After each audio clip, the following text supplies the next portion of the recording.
আসসালামু আলাইকুম প্রিয় দর্শক। আজকে আমাদের অতিথি হিসেবে আছেন সিনিয়র সাংবাদিক জনাব এম এ আজিজ। আজিজ ভাই, আমাদের অনুষ্ঠানে আপনাকে স্বাগত জানাচ্ছি। ধন্যবাদ আপনাকে। আজিজ ভাই, একটা জিনিস, এই নির্বাচন যত ঘনিয়ে আসছে, নির্বাচন তো এখন আর 1 মাসেরও কম সময় আছে। এর মধ্যে কিছু কিছু জিনিস দেখা যাচ্ছে। আমরা যেমন ভেবেছিলাম যে মানে যদি আওয়ামী লীগ অনুপস্থিত, বিএনপি এবং জামাতের একটি জোট করেছিল, বেশ বড় জোট, সেই জামাতের জোটেও যেন একটা ভাঙনের শব্দ শুনছি। এটা কি আসলেই ভাঙন, নাকি ভাঙনের জাস্ট একটা নমুনা দেখানো হচ্ছে, আবার জোড়া লেগে যাবে জানি না আমরা। কিন্তু আমরা তো এটা চাই সবসময় যে দেশে একটা শক্তিশালী বিরোধী দল থাকুক, অথবা একটা বিরোধী জোট থাকুক। তো যদি জামাতের জোটটা শেষ পর্যন্ত ভেঙে যায়, তাহলে কি নির্বাচনটা একদম একতরফা হয়ে যাবে না? ধন্যবাদ আপনাকে আসিফ ভাই। দেখেন, রাজনৈতিক দলের জোট অর্থাৎ শক্তিশালী বিরোধী দল থাকা দরকার, এটা ঠিক আছে। কিন্তু কোন জঙ্গি দল বা কালো অন্ধকারের যুগের দল না থাকাই ভালো। ইসলাম নিয়ে ব্যবসা করবে, ধর্ম নিয়ে ব্যবসা করবে, ধর্ম রাজনীতিতে আপনার ধর্ম নিয়ে হবে, এটা কিন্তু এই উত্থান, দক্ষিণপন্থীর উত্থান রাজনীতির জন্য আমি মনে করব এটা অশনি সংকেত। এখন ইসলামিক দলগুলোর সাথে 11টি দল ছিল। দলের ভিতরে যেটা কালকে দেখলাম, যে কালকে চূড়ান্ত আসন ভাগাভাগি হওয়ার কথা ছিল। এটা তো রাজনৈতিক ভাবে আপনার ইসলামিক আন্দোলন এবং জামাতে ইসলাম একদম অপোজিট। আপনি আগে যদি আপনি দেখে থাকেন, হেফাজতের বাবুনগরী তিনিও মনে করেন তাই। এরা তো বিশিষ্ট আলেমও বটে। তো আপনি দেখেন, কেউ তো জামাতকে ইসলামিক দল মনে করে না। আর এখন যে জামাত শুরু করেছে, সেখানে হিন্দু প্রার্থী করা হচ্ছে। আপনি যদি আল্লামা সাইদির ইউটিউবে দেখেন, জামাতের এইসব কার্যক্রমকে তো সেও অনুমোদন করে না। সুতরাং এখন যেটা হয়েছে, ধরেন জামাতের যদি ঐক্য ভাঙার সম্ভাবনা বেশি, কালকেই প্রেস কনফারেন্স করে এটা ঘোষণা দেওয়ার কথা ছিল, কিন্তু জামাতে ইসলামের পক্ষ থেকে অনিবার্য কারণবশত সেইটাকে অনিবার্য কারণ দেখিয়ে সেটাকে প্রেস কনফারেন্স স্থগিত করেছে। তারা বলছে চেষ্টা চলবে। কিন্তু এখন আপনার ইসলামিক ঐক্য জোট থেকে বলা হচ্ছে, ইঙ্গিত দেওয়া হচ্ছে যে তারা বিভিন্ন জায়গায় আলোচনা করছে নতুন জোট করার জন্য। সুতরাং এই জোট যদি ভেঙেও যায়, আমি তো মনে করব যে আমার প্রশ্ন আপনি যেটা বললেন যে এটা যদি ভেঙেও যায়, আমি কিন্তু খুব বেশি অখুশি হব না। কারণ 11টি দলের 11টি নীতি আদর্শ, এরা যদি সরকারেও যায় অর্থাৎ বিরোধী দলেও যায়, তবু একটা অশান্ত সংসদ হবে। সুতরাং এখানে এইটা যদি আপনার, যেহেতু আপনি জানেন তো ইসলাম ধর্মকে ব্যবহার করে, এবং জামাতের যে আগে গোড়া যে শরিয়া আইন ছিল, ধরেন কোরআন সুন্নাহর ভিত্তিতে রাষ্ট্র চালাবে, এগুলি ছিল, এগুলো তো এখন নাই। তো সুতরাং এখন তো তাদের নীতি আদর্শটা কি, তারা সরকারে গেলে কি হবে? হ্যাঁ, ভারতে গিয়ে বলছে যে আমরা সরকার আইনি বাস্তবায়ন করব না। তাহলে তারা কি করবে? এটা তো আমাদের কাছে এখনো পরিষ্কার না। রাজনীতিতে জামাতের এখন পরিষ্কার না। তারা আপনার পূজা এবং রোজাকে একাকার করে দেখছে। তারা হিন্দুদের প্রার্থী করছে, নারী তাদের একজনও প্রার্থী নাই, কোন ইসলামিক ইয়েতে নাই। এদিকে এনসিপি কে নিয়েছে, এনসিপি একটা ব্র্যান্ড ভ্যালু ছিল, এটা শেষ পর্যন্ত উপদেষ্টাতে যারা 3জন ছিল তারাও রাজনীতিতে চলে আসছিল। তাদের যদি আলাদাভাবে থাকতো, তাহলেও তো একটা প্রেসার গ্রুপ হিসেবে কাজ করতে পারতো, সেটাও তো এই জামাত ধ্বংস করে ফেললো। ইতিমধ্যে আপনি দেখেন, এনসিপির সবগুলো কিন্তু টুপি পরা শুরু করে দিয়েছে। অর্থাৎ জামাত এমনই একটা শক্তি যে ওখানে এই এই অন্ধকার যুগে যে ঢুকবে, সে আর বেরোতে পারবে না। অর্থাৎ সে হজম হয়ে যাবে, বোয়াল মাছের মতো। বোয়াল মাছের পেটের ভিতরে ছোট মাছ গেলে কিন্তু হজম করে ফেলে, সে তাজাই ধরে ফেলে, কিন্তু এটা হজম করে ফেলে। জামাত হজম করে ফেলবে। আমি কিন্তু বলি, এখন জামাত অল্প দিন আন্দোলন করেছিল তত্ত্বাবধায়ক সরকার আওয়ামী লীগের সাথে। এখন ধরেন ঢাকা ইউনিভার্সিটিতে আপনি জানতেন যে কোনোদিন আমি জানতাম যে ওখানে শিবির আছে? ঠিকই ফেসিবাদের যখন পালিয়ে গেল, সাথে সাথে ওখানে শিবির বেরিয়ে গেল। হ্যাঁ, তো এরকম আমার ধারণা বিএনপির সাথে দীর্ঘদিন এই জামাত ছিল। এই জামাতের আমি আগে বলতাম যে 10%, এটাতে বলাতে বিএনপির ভিতর থেকে অনেকে আমার কাছে প্রতিবাদ করেছে, আপনি এটা বললেন কেন, এটা তো আরো বেশি। বেশি কত? 20% গুপ্ত জামাত আছে বিএনপির ভিতরে। তখন আমার এই লেনিনের আন্দোলনের কথা মনে পড়ে। রাশিয়া লেনিন যখন বিপ্লব করে তখন কিন্তু সব ওই বলশেবিক পার্টি ভেঙে ঠেঙে কিচ্ছু নাই, এবং বিএনপি তো ওই ওই দশায়। আর এই জন্য আমি বলবো তারেক রহমানের নাম দিচ্ছে আমি বিলেতি বাংলাদেশি, অর্থাৎ বিলেতি কালচারের সে মানুষ। তার তো প্রধান সংকট চ্যালেঞ্জ দেশের সবকিছু তত্ত্ব হলেও তার পার্টিটাকে আগে ঠিক করতে হবে। পার্টিতে ন্যূনতম মধ্যপন্থী রাজনৈতিক দল, একটা জাতীয়তাবাদী দল, এই জাতীয়তাবাদী দল সাতটা যতদূর সম্ভব গুপ্ত তো বের করতে পারবেন না। ধরেন আপনি জামাত করেন কিনা, আমি জামাত করি কিনা, এটাও তো আপনি বুঝবেন না, আমারটা আপনি বুঝবেন না, আপনারটা আমি বুঝবো না। সুতরাং তবুও যতটুকু সম্ভব আমার মনে হয় মধ্যবর্তী দল হিসাবে বিএনপি কে আপনাকে শক্তিশালী জাতীয়তাবাদী দল, মধ্যবর্তী দল হিসেবে, গণতান্ত্রিক দল হিসেবে দাঁড় করতে এই গুপ্ত জামাত আপনার স্ক্রিন আউট করতেই হবে। এটাই তার প্রথম দরকার চ্যালেঞ্জ আমি বলবো। তো এছাড়া বাংলাদেশের অন্যান্য ব্যাপার আছে, তবে আমি কিন্তু ব্যক্তিগতভাবে আমি মনে করি কোনোটাই এটা অনাকাঙ্ক্ষিত। আপনি এই কথা বলা যে একটা জোট ভেঙে গেলে মানুষ সন্তুষ্ট হয়, আমি মনে করি যারা ধর্ম নিয়ে ব্যবসা করে, ধর্ম নিয়ে রাজনীতি করে, তাদেরটা আমি মনে করি বহুদলীয় গণতন্ত্রে তাদের জায়গা নাই, গুপ্ত রাজনীতির তো জায়গা নাই। গুপ্ত রাজনীতি করলে আনসারুল্লাহ বাংলা টিম, ওদের নাথান বোম হিল ট্যাক্সের স্বাধীনতা চায়, তাদেরকে ওপেন করে দেন। আপনার গুপ্ত রাজনীতি এলাও, গণতন্ত্রে গুপ্ত রাজনীতির জায়গা নাই। গণতন্ত্র গুপ্ত রাজনীতি এলাও করা তাদের একটা, না এটা তো তাদের একটা মানে তারা যদি বলে যে এটা আমাদের একটা স্ট্র্যাটেজি, একটা কৌশল, আমরা অন্য দলের মধ্যে ঢুকে সেই দলকে জামাতিকরণ করব, অথবা সেই দলের তথ্য আমরা এনে আমরা আমাদের মতো একটা স্ট্র্যাটেজি সাজাবো, যদি তারা এটা বলে, যুদ্ধে তো মানে একটা রণকৌশল থাকতেই পারে, যদি তারা এই ধরনের কথা বলে, তাহলে আপনি কি বলবেন? না, আমি বলি একটা গণতান্ত্রিক বিশ্বে গণতন্ত্র যুদ্ধ নয়। গণতন্ত্রে অনুপ্রবেশ করবেন এটা গণতন্ত্রের সুযোগ নাই। গণতন্ত্র ওপেন, এটা পলিটিক্স, এটাতে গুপ্ত রাজনীতির কোনো সুযোগ নাই। আপনি গুপ্ত রাজনীতি করলে তাদেরকে আন্ডারগ্রাউন্ডে পাঠায় দেন, আমি আন্ডারগ্রাউন্ডে গিয়ে গুপ্ত রাজনীতি করুক। তা আমার কথা হচ্ছে গুপ্ত রাজনীতিতে যেহেতু গণতন্ত্রে গুপ্ত রাজনীতির জায়গা নাই, সুতরাং এই সব খোড়া যুক্তি চলবে না। গুপ্ত রাজনীতি গণতান্ত্রিক বিশ্বে আমি যদি গণতন্ত্রই কামনা করি, দেশে গণতন্ত্র চাই, আইনের শাসন চাই, সুশাসন চাই, তাহলে তো গণতন্ত্রের যুগে তো গুপ্ত রাজনীতি চলবে না। আপনি দেখেন, আপনি এই যে ঢাকা ইউনিভার্সিটিতে বলেন যারা আছে তারা তো হেলমেট পরে নির্যাতন করা সবকিছু এখন বেরোচ্ছে তো। এবং যতগুলো যতগুলো বিশ্ববিদ্যালয়ে এই শিবির জিতেছে প্রধানত, আপনি দেখেন সব ওখানে প্রশাসন তাদের হাতে নিয়ে ফেলছে ইতিমধ্যেই।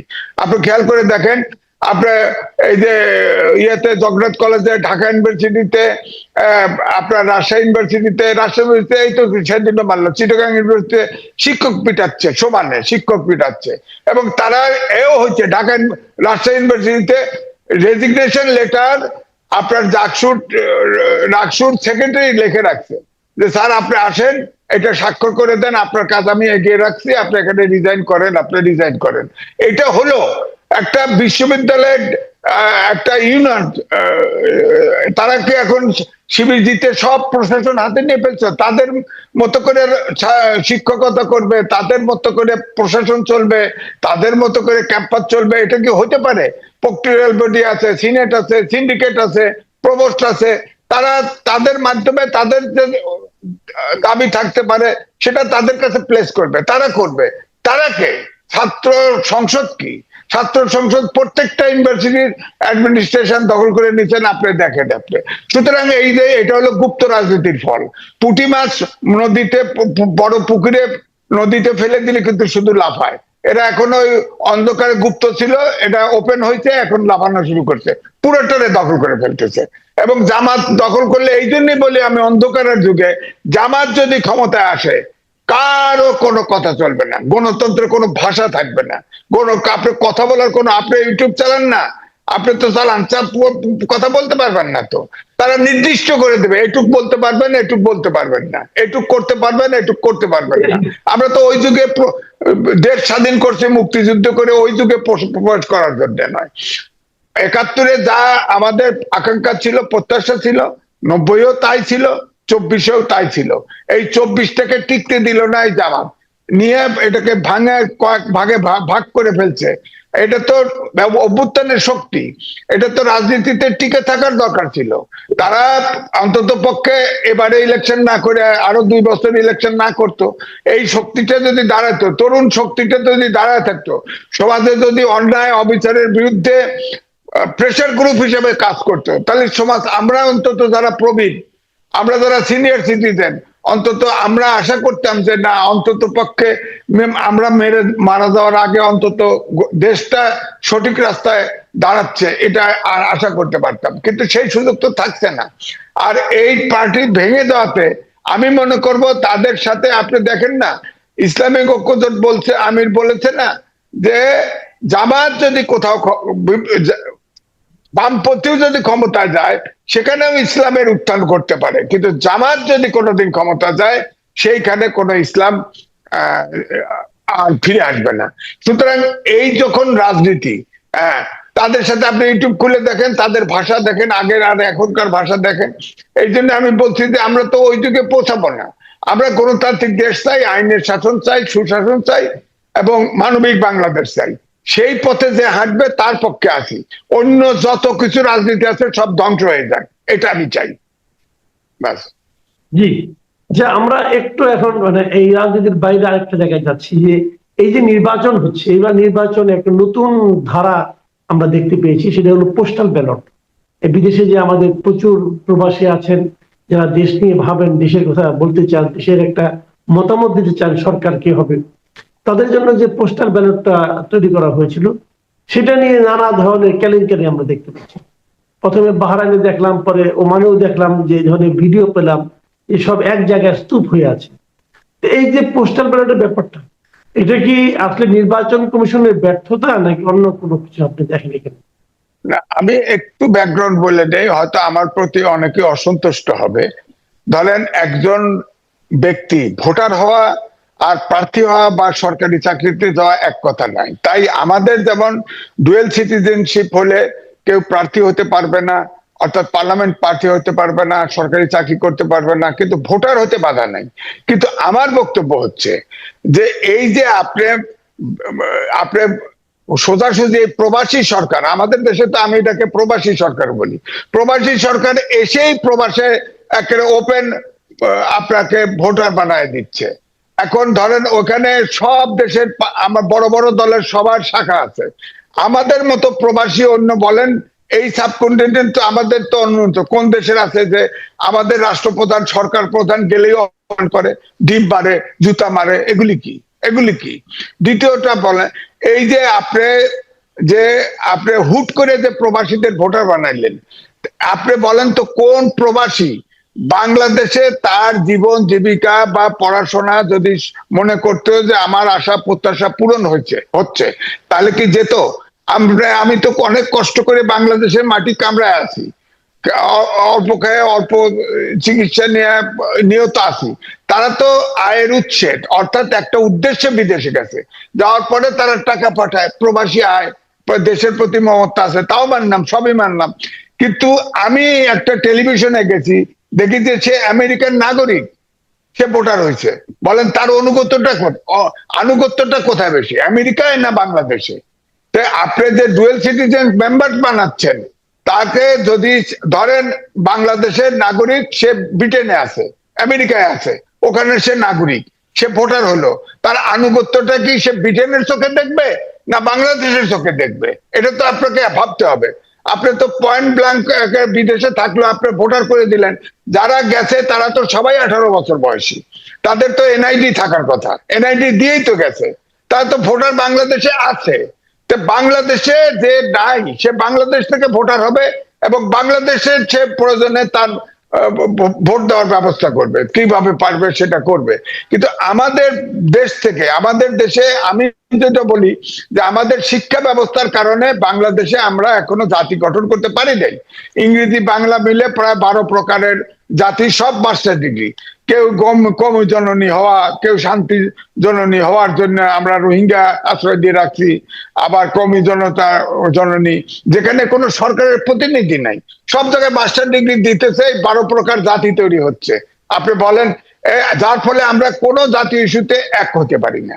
এবারে যে প্রবাসীদের ভোটার করা হচ্ছে, আবার কথা যে শৃঙ্খলা, ধরেন এই যে এক জায়গায় যে ভোট পাওয়া গেল, ওমানে পাওয়া গেছে, বাহরাইনে পাওয়া গেছে, আর কত জায়গায় পাওয়া গেছে, ওখানেও যদি গুপ্তরা করে থাকে, এটাই তো ডাউট করা হচ্ছে যে ওই ভোটগুলো ওখানে যারা গুপ্ত রাজনীতির যারা সদস্য বা শরিক বা আনুগত্য আছে, তারাও এক জায়গায় ভোট জড়ো করছে।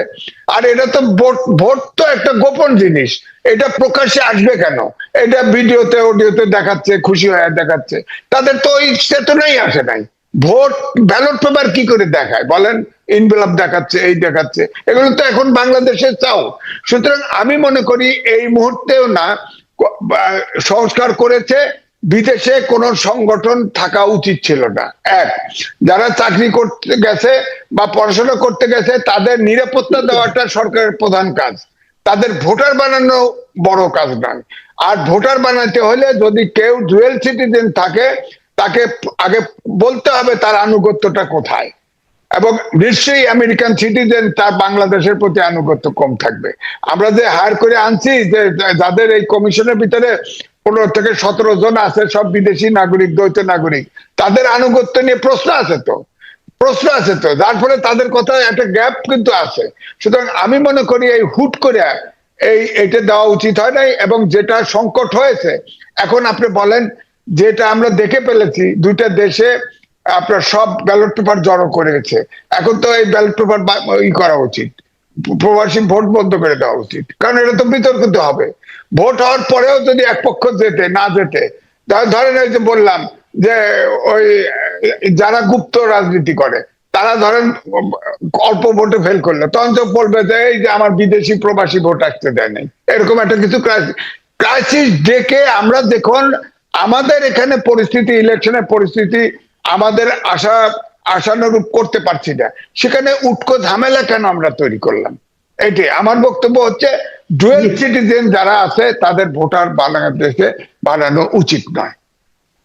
জি, এটা আপনার মতামত শুনলাম। আমি আরেকটা প্রসঙ্গ, এটা আমার শেষ প্রসঙ্গ, এটা আলোচনা করে শেষ করব। যে নির্বাচন তো ঘনিয়ে আসছে, এর মধ্যে এই নির্বাচনটা একটা অন্যরকম নির্বাচন, এই কারণে যে এবার ভোটাররা একই সঙ্গে একটা গণভোটে অংশ নেবে। এই গণভোটের ব্যাপারে সরকার এরই মধ্যে সরকার নিজ উদ্যোগে গণভোটের পক্ষে, মানে হা ভোটের পক্ষে ভোট দেওয়ার জন্য সবাইকে প্ররোচিত করছে। বিভিন্ন ব্যাংকগুলো পর্যন্ত হা ভোটে ভোট দেওয়ার জন্য মানুষকে উৎসাহ দিচ্ছে। এনজিও গুলোকে সরকার ডেকে নিচ্ছে, নিয়ে এনজিও গুলোকে বলছে আপনারা হা ভোটের পক্ষে প্রচারণা চালান। আমার প্রশ্ন হলো যে সরকার যখন একটা ভোটের আয়োজনকারী, সরকার কি বলতে পারে যে হা দিয়ে অথবা না দিন, একটা পক্ষ কিছু দিতে পারে? এখন দেখেন, এই সরকার তো ইলেকশন কন্ডাক্ট করতেছে ইলেকশন কমিশনের মাধ্যমে। কারণ সরকার যদি একটা পক্ষে চলে যায়, আপনি পয়সা দেন না ট্যাক্সের, আমি ট্যাক্স দেই না, আমার পয়সা দিয়ে বেতন নেয় না, আমি তো না ভোট দিতে পারি কথার কথায়। তাহলে তো উনি যদি হা ভোটের পক্ষে বলে, আমার বিপক্ষে স্ট্যান্ড নিচ্ছে না, ওনার নিরপেক্ষতা থাকলো। আচ্ছা, তারপরে ধরেন হা ভোট এবং না ভোটের প্রশ্ন যদি আনেন, তাহলে আপনি একটা যেভাবে তৈরি করেছে, চালাকি করে 84 সংস্কার 30টার মধ্যে আনছে, আবার ওটাকে 4 দফা করছে। 4 দফা এমন সূক্ষ্ম ল্যাঙ্গুয়েজে কারচুপি করছে যে কারো বোঝা সম্ভব না, কেউ বোঝা সম্ভব না। এখন অনেকেই এই দেশের 80 ভাগ লোক গ্রামে বাস করে, 30 ভাগ লোক অক্ষর জ্ঞান নাই, তারা কি করে বুঝবে ভোটটা হানাপ কি করে দিবে? আর আমি সচেতন, আমি বিজ্ঞানের ছাত্র, আমি কি করে সবটার সাথে আমি একমত হব বলেন? আর 1 নম্বর হচ্ছে, এটা প্রেসিডেন্টের আদেশে এটা জারি করা হয়েছে, তখন তো চিফ অ্যাডভাইজার বলেন আর রাষ্ট্রপতি, কেউ তো আদেশ জারি করতেন না। এটা তো অবৈধ, এটা তো অবৈধ। আমি অবৈধ জায়গায় কেন হা ভোট দেব? আর যেহেতু সরকার আরো করছে, দেখেন ডক্টর মোহাম্মদ ইউনূস বলেছে না, তরুণরা অনেক অনেক তরুণী জিতবে, পার্লামেন্টের সংসদ নির্বাচনে জিতবে, তারা মন্ত্রীও হতে পারে। বলেন তো এগুলোতে এই যে বললো, এগুলো নিরপেক্ষতা থাকলো? তার পক্ষে তো নির্বাচন কন্ডাক্ট করাই নিরপেক্ষতা সে হারিয়েছে। তত্ত্বাবধায়ক সরকার তো কোর্টে ক্লিয়ার করছিল, এটাকে ইয়ে করতো, পরবর্তী পার্লামেন্ট লাগবে, এটা ঠিক আছে, কিন্তু তার তো আমির খসরু মাহমুদ একটা বক্তৃতায় বলছিলেন অনেক আগেই প্রেস ক্লাবে, যে এই সরকার এখন তত্ত্বাবধায়কের সরকারের দায়িত্ব পালন করবে, এটাই ঠিক ছিল। উনি তো পক্ষপাত, উনি তো নিরপেক্ষ আমার ধারণা যে এই হা না ভোটে এখন ভোট জিতলেও মানুষ ধারণা করবে এটা সরকার ম্যানিপুলেট করছে। আপনি দেখেন, আপনি এনজিও গুলো নাকি করতেছে, বাংলাদেশ ব্যাংকে সার্কুলার দিয়ে দিচ্ছে সব ব্যাংকে, যে সবাইকে দেয় এটা প্রচারপত্র। এটা কি, এটা কি বলেন? সরকার ব্যবস্থাপনায় ভোট হচ্ছে, এটা কেমন? অনেকে বলে জিয়াউর রহমানের সময় হয়েছে, এর সাথে। আরে তখন তো সংবিধান সাসপেন্ডেড ছিল, তখন তো পুরুষকে বেটা বানাতে পারতো, বেটারে পুরুষ ঘোষণা করতে পারতো, এগুলো কয়ে তো লাভ নাই। আপনি এখন নিরপেক্ষ নির্বাচন হবে, এমনিতেই অভ্যুত্থানের শক্তির ভিতরে চরম বিরোধ, বড় একটা দল আওয়ামী লীগ, তাকে না হত্যা করেছেন না জীবিত রেখেছেন, অ্যাক্টিভিটিস নিষিদ্ধ করছেন। তার ভোটাররা কি করবে? তার নাগরিক অধিকার না? আপনি প্রবাসীকে ভোট দিতে পারবেন ডাকে, আর এখানে সে জন্মগ্রহণ করে ভোটার হয়েছে, তাকে ভোট দিতে দেবেন না? সে ব্যাপারে তো এখন দেখি ধোঁয়াশা ধোঁয়াশা। আবার জাতীয় পার্টির ব্যাপারে রিট করছে, সেটার আবার ইয়েতে সমন জারি করে রাখছে, ইয়েতে সমন না, ওই অনেকে কারণ দর্শনও দিতে, জবাব দিতে বলছে কোর্ট। আবার 25 তারিখে আপনার ভিতরে আবার সময় দিচ্ছে। তো 25 তারিখে জাতীয় পার্টি যখন ধরেন হাইকোর্ট তাকে নির্বাচন করতে দিল বা সুপ্রিম কোর্টে আপিল করলো আবার সরকার, তো এটা ইলেকশন শেষ। আর ধরেন হাইকোর্টের ডিসিশন যদি মানেন, তাহলে তারা তো নমিনেশনটা কখন করবে, কখন দিবে, তখন কখন কাজ করবে? এটা কি? আবার বাতিল করে যদি দেন, তাহলে আর একটা কমিশন, যে তার নাগরিক অধিকার নাই, সে পার্টি তো নিষিদ্ধ করেন নাই। আপনি তাকে ইলেকশন যদি করতে চায়, আপনি বাধা দিবেন কিভাবে বলেন আপনি? সুতরাং এই সরকার, আমি মনে হয় কোন জিনিস কোথা থেকে শুরু করতে হবে, কোথায় শেষ করতে হবে, এটা বুঝতে পারছে না। কোনটা তার করা উচিত, কোনটা তার করা উচিত না, এটাও আমি বুঝতে পারছি না। এই জন্যই বলে এইসব সংকট তৈরির পিছনে ডক্টর মোহাম্মদ ইউনূস বোঝে না এমনটা না। ধরেন শেষের দিকে ওনাকে যখন 6 তলায় হেঁটে উঠায়, তখনও কিন্তু আমি তার পক্ষে টকশো করেছি জাতীয় সম্পদ হিসেবে। আমি অনেক বেজ্জতি হয়েছি, আমি তার পক্ষে লিখেছি, রেকর্ড আছে, পত্রিকায় আমার কাছে ধরাও আছে। আমি তাকে জাতীয় সম্পদ মনে করেছি। এখন তো এত ভেজাল তৈরি করে, এত বোঝে না, পলিটিক্স কিছুই বোঝে না, অথবা বুঝলে সে যে ষড়যন্ত্র করে, এটা আমার বুঝেছিল না। আমি তো মনে করি যে এগুলোরও একটা উদ্দেশ্য আছে।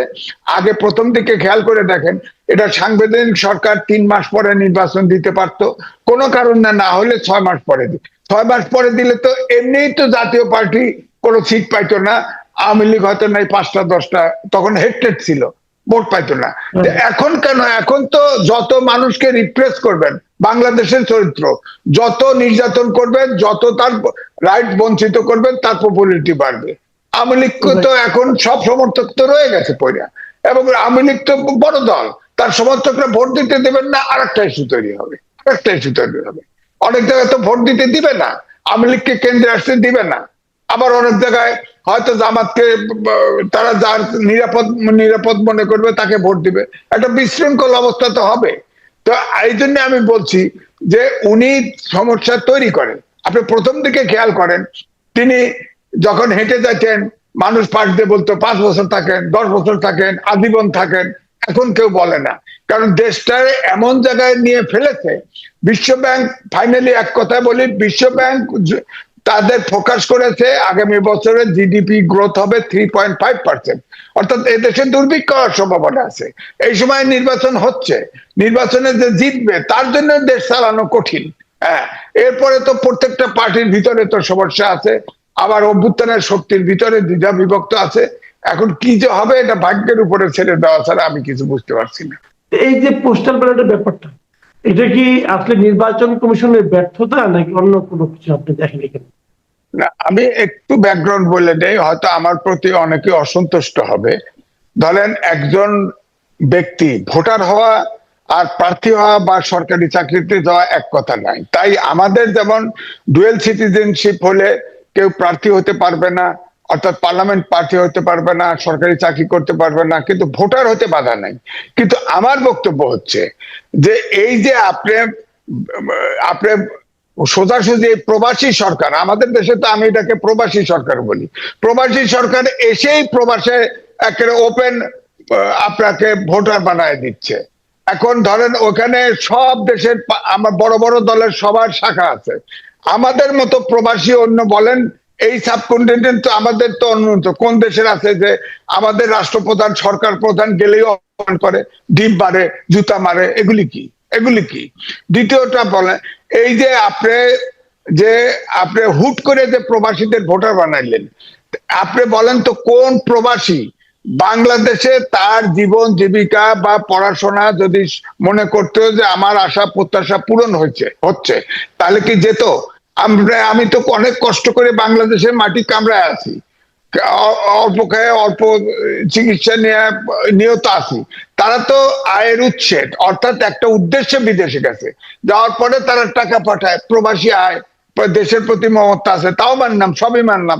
কিন্তু আমি একটা টেলিভিশনে গেছি, দেখি যে সে আমেরিকান নাগরিক, সে ভোটার হয়েছে। বলেন তার আনুগত্যটা কোথায় বেশি, আমেরিকায় না বাংলাদেশে? আপনি যে ডুয়েল সিটিজেন মেম্বার বানাচ্ছেন, তাকে যদি ধরেন বাংলাদেশের নাগরিক, সে ব্রিটেনে আছে, আমেরিকায় আছে, ওখানে সে নাগরিক, সে ভোটার হলো, তার আনুগত্যটা কি সে ব্রিটেনের চোখে দেখবে না বাংলাদেশের চোখে দেখবে? এটা তো আপনাকে ভাবতে হবে।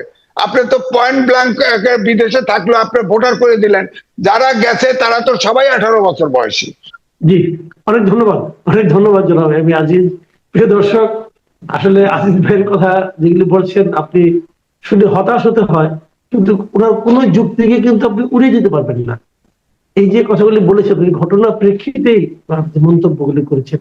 আমরা চাই যে এইরকম দুরবস্থা দুর্ভিক্ষের মধ্যে দেশ না পড়ুক এবং কোনো না কোনো ভাবে এই একটা মাস অতিক্রম হোক, দেশে একটা গণতান্ত্রিক সরকার আসুক, সেই ভরসায় থাকলাম। আবার কথা হবে। আল্লাহ হাফেজ।